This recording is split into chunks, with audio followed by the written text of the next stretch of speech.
तो हेलो दोस्तों, स्वागत है आप सभी को फिर से आपके चैनल विकास के माइंड में। तो फिर से हम लोग एक देखिए यहाँ पर जो है 3 नंबर क्वेश्चन को हम लोग देखेंगे। कह रहा है कि निम्न समस्याओं में रैखिक समीकरण युग्म बनाइए और उन्हें हल हल कीजिए। ठीक है, हल कर क्या करना है कि प्रतिस्थापन विधि द्वारा ज्ञात करना है ना।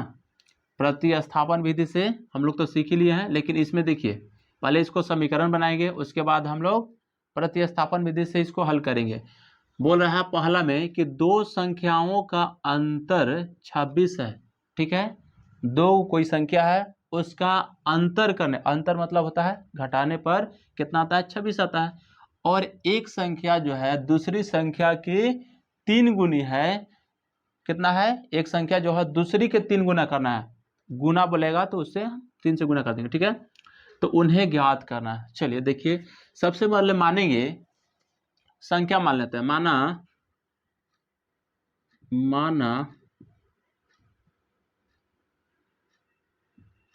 पहली संख्या बराबर x ले लेते हैं। ठीक है, पहली संख्या x, दूसरी संख्या को हम y ले लेते हैं। ठीक है, तो प्रश्न से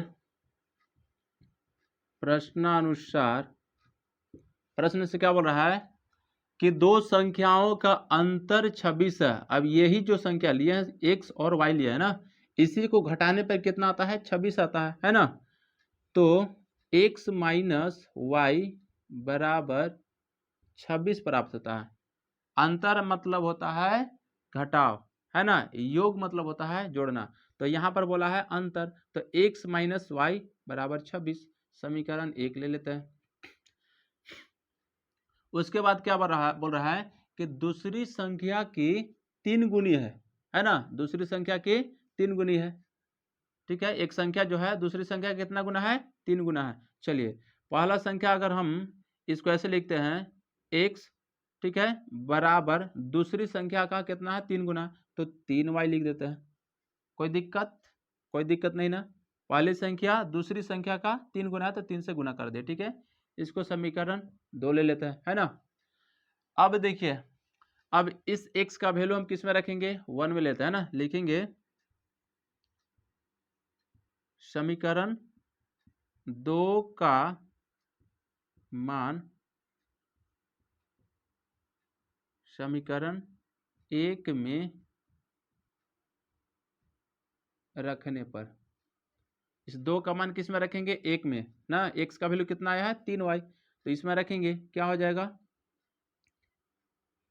x माइनस वाई बराबर 26 है ना। तो x का वैल्यू रखिए 3y, तो 3y माइनस वाई बराबर 26।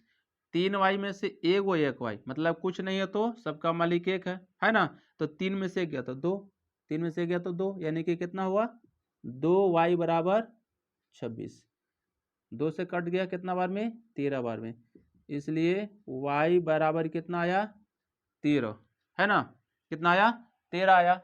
अब इस y का वैल्यू किस में रखेंगे, समीकरण 2 में। y का मान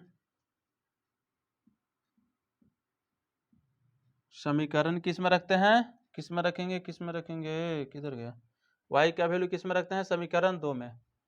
y का मान समीकरण 2 में रखने पर x का वैल्यू निकालना है ना। तो x बराबर कितना है, 3y है ना। तो रखिए यहाँ से x बराबर 3 गुने y का वैल्यू कितना है, 13 है ना। तो 13 लिख लीजिए, इसलिए x का वैल्यू कितना आया, 13 तिया 39। ठीक है, तो आप यहाँ से अतः हम क्या लिख सकते हैं, अतः पहली संख्या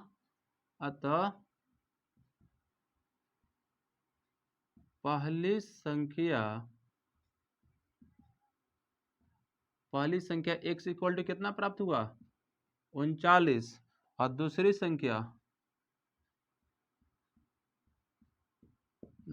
संख्या y बराबर कितना प्राप्त हुआ 13। यही हमको सॉल्व करना था। आई होप कि आप सभी को बहुत अच्छी तरह से समझ में आ गया होगा। ठीक है, तो इसको आप स्क्रीनशॉट ले लीजिए। ठीक है, नेक्स्ट क्वेश्चन बताते हैं।